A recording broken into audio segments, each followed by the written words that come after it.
La science en 2 minutes chrono. La planète a-t-elle la capacité de nourrir tous ses habitants? En 2014, nous sommes 7 milliards sur la planète. Ce sont 7 milliards de bouches à nourrir. Or, tout le monde ne peut pas répondre à ce besoin vital. Comment se fait-il qu'une grande part des êtres humains meurent de faim lorsque d'autres sont en surpoids? La faim. 30% de l'humanité ne mange pas à sa faim, en majorité en Afrique. Mais 35% de la population souffre du problème inverse, à savoir l'obésité, principalement en Amérique du Nord. La production. Pour produire 1 kg de pommes, il faut 700 litres d'eau et 6 mètres carrés de terrain.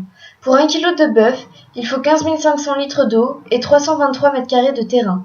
De plus, notre consommation de viande oblige la production de très grandes quantités de céréales qui nous serviront à nourrir le bétail, sans forcément respecter l'environnement. Nous savons que la viande n'est pas vitale, en manger 2 fois par semaine est suffisant, et elle coûte très cher. Réduire la consommation de viande, c'est augmenter la production et l'accès à des aliments moins dévoreurs de ressources, moins coûteux et plus faciles à cultiver en grande quantité. Continuer à produire et à exporter comme on le fait aujourd'hui a une empreinte environnementale énorme. Consommer local permet de réduire l'empreinte énergétique de notre assiette. Pour permettre à tout le monde d'être nourri durablement, il est nécessaire que les gouvernements réglementent la provenance des aliments dans les supermarchés. Produire en respectant nos sols permet à ceux-ci de rester fertiles et donc de produire plus longtemps.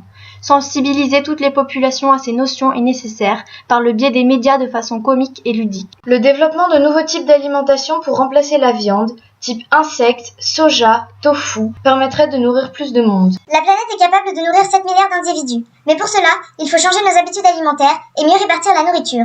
Des questions se posent tout de même. Pourra-t-on nourrir 9 milliards d'humains en 2050 ?